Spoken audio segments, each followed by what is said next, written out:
Saudara-saudariku yang terkasih, kembali bersama saya Pastor Pusinus Gula OSC. Bagaimana kabar Anda? Pasti sehat ya? Semangat. Pada kesempatan ini saya membahas satu topik, yaitu perkawinan campur beda gereja antara seorang Katolik dengan seorang Protestan. Bagaimana menurut Anda? Apakah perkawinan campur beda gereja itu diperbolehkan atau dilarang di dalam gereja Katolik? Nah, saya yakin banyak sekali umat Katolik yang sangat paham mengenai ajaran gereja, maka mereka pasti mengetahui jawabannya.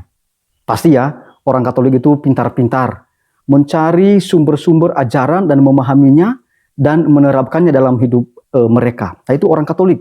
Itu orang Katolik yang hebat.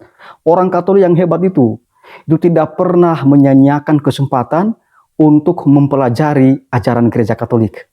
Apalagi mereka yang sudah menerima sakramen penguatan. Wah, menjadi saksi dengan kata dan perbuatan terkait dengan ajaran gereja dan juga mengenai Yesus Kristus sendiri, kehendak Yesus sendiri, ajaran Yesus Kristus sendiri. Mereka menjadi saksi-saksi yang hebat, yang luar biasa. Nah, saudara-saudariku yang terkasih, menurut kanon 1124 dikatakan di sana bahwa perkawinan campur beda gereja antara seorang Katolik dengan seorang dari gereja atau komunitas gerejawi yang tidak memiliki kesatuan penuh dengan gereja Katolik tanpa izin dari otoritas gereja yang berwenang dilarang. Jadi dilarang.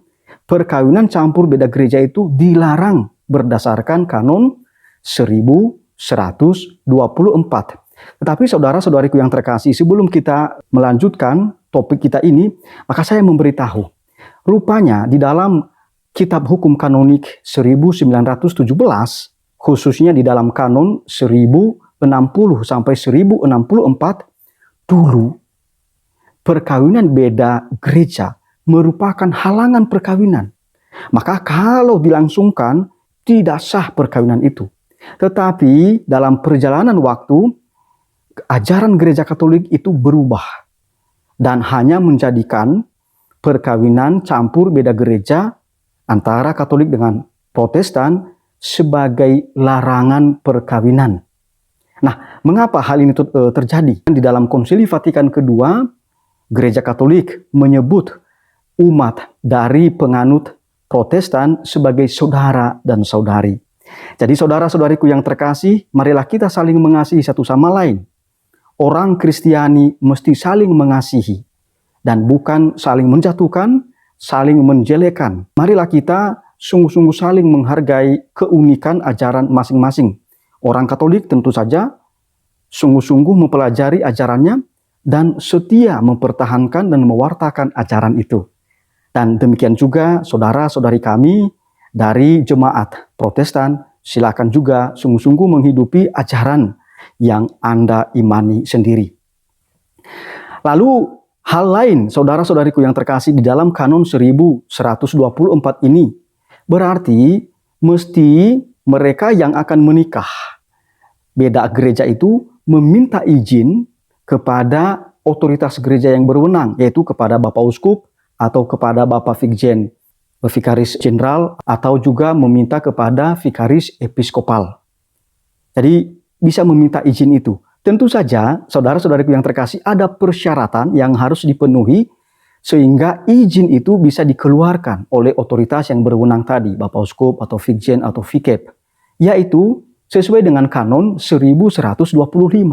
Apa yang dituntut di situ? Yang dituntut adalah pertama, bahwa orang Katolik berjanji sekuat tenaga tidak meninggalkan iman Katolik dan menjauhi bahaya meninggalkan iman Katolik. Berarti dia harus rajin juga mempraktekkan imannya. Dia harus rajin ikut serta di dalam gereja Katolik, ikut Ekaristi, ikut juga aktivitas gereja di dalam lingkungan gereja Katolik. Nah, itu dia berusaha melakukan itu.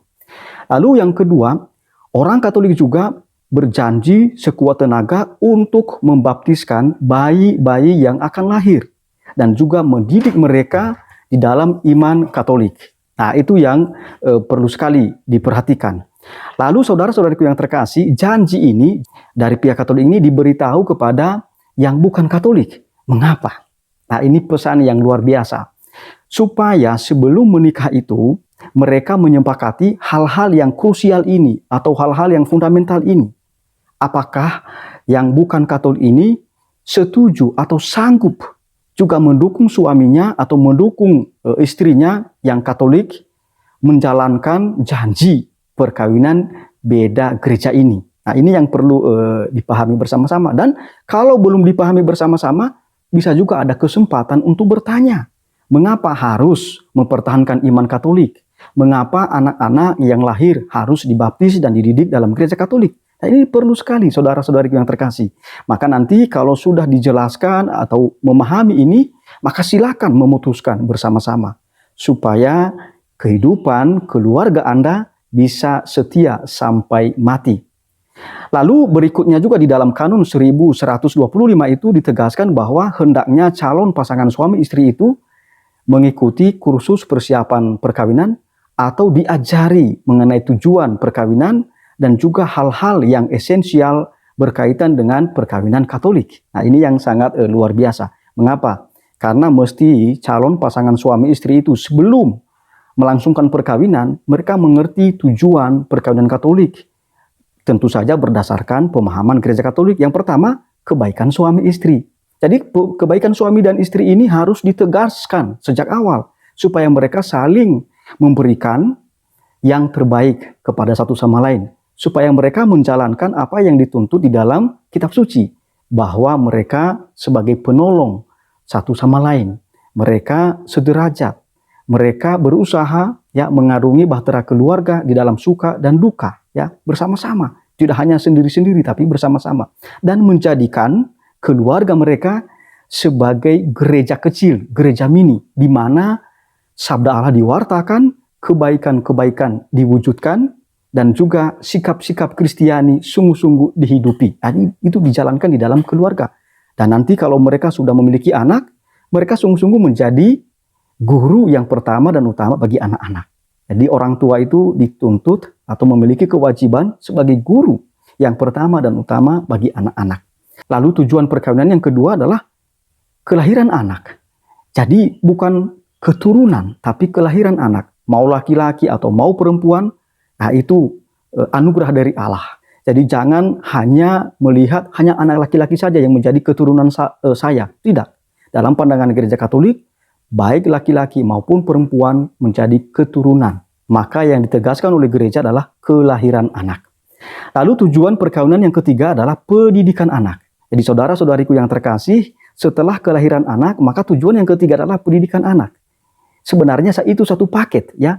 Mengapa? Karena kalau orang menolak kelahiran anak, berarti juga sekaligus menolak pendidikan anak. Maka mereka yang memilih child free atau tidak mau punya anak, dengan sadar ya memilih itu, maka sebenarnya menolak sekaligus tujuan yang ketiga dari perkawinan, pendidikan anak. Maka di dalam gereja Katolik sebenarnya child free itu atau tidak mau punya anak, itu bertentangan dengan ajaran gereja Katolik.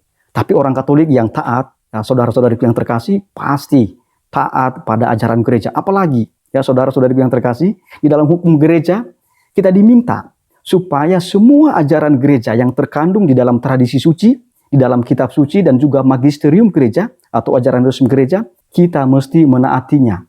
Ya, dan juga dengan sikap iman yang sejati, sungguh-sungguh mewujudkannya di dalam hidup kita. Nah, itu orang Katolik. Dan saya rasa banyak sekali orang Katolik yang demikian ya, memilih setia di dalam ajaran gereja Katolik. Saudara-saudariku yang terkasih, harus disadari bahwa di dalam perkawinan campur ini ada masalah-masalah yang timbul. Maka mengapa gereja menyebutnya sebagai larangan ya perkawinan campur itu ya? Mengapa? Karena memang di dalam sejarah kehidupan menggereja kita bahwa perbedaan-perbedaan pandangan antara gereja Katolik dengan gereja Protestan justru menyulitkan pihak Katolik untuk mempertahankan imannya dan juga membaptiskan bayi-bayi yang lahir di dalam gereja Katolik dan juga mendidiknya di dalam gereja Katolik.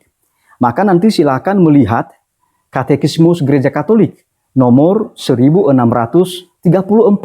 Itu sangat menarik di sana. Gereja Katolik sudah mengingatkan umatnya bahwa gereja-gereja di luar gereja Katolik itu sampai sekarang masih terpecah belah terus menerus.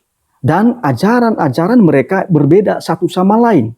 Dan bisa jadi perbedaan-perbedaan cara pandang ini justru membuat pihak Katolik nanti akan kesulitan untuk membaptiskan bayi-bayi yang lahir dan juga mendidiknya di dalam gereja Katolik.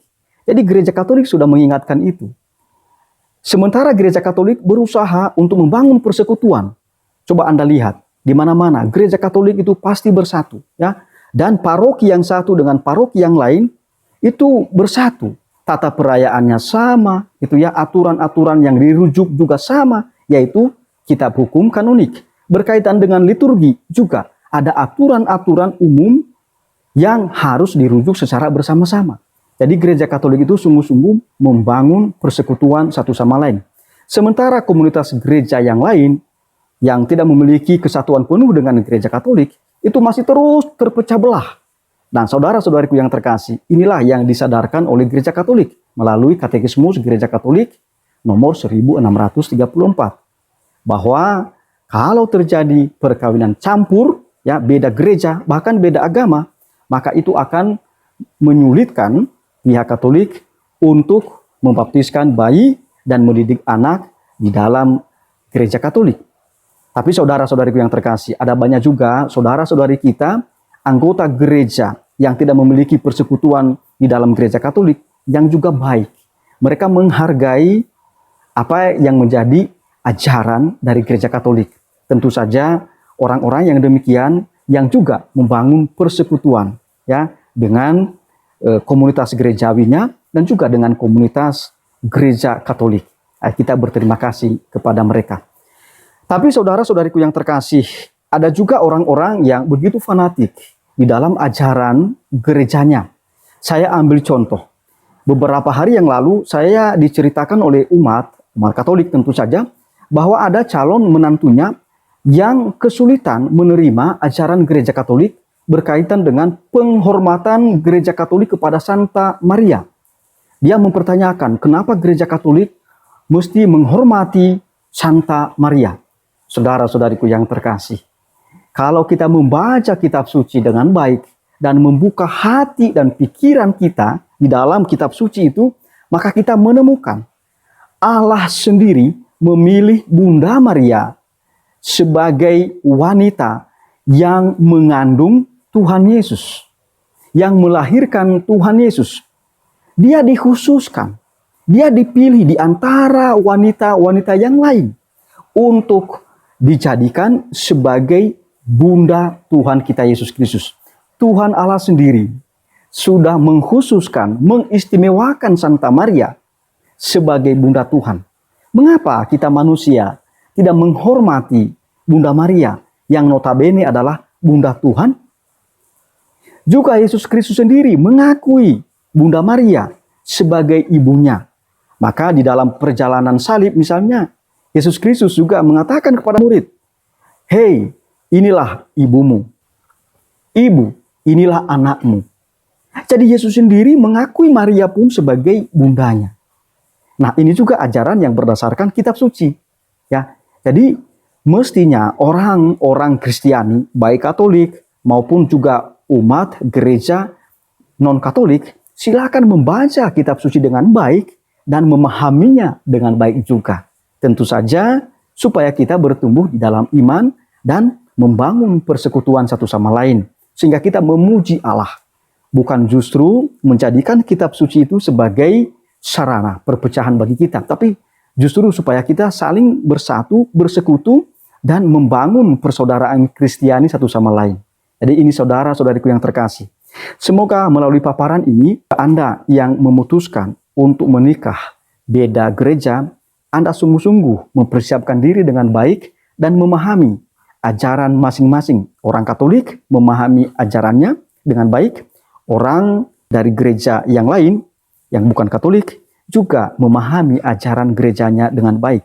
Tetapi sekali lagi, jangan jadikan ajaran gereja ini sebagai sarana perpecahan. Tetapi jadikanlah sebagai sarana pendewasaan iman dan pendewasaan manusiawi sehingga mau bersekutu satu sama lain.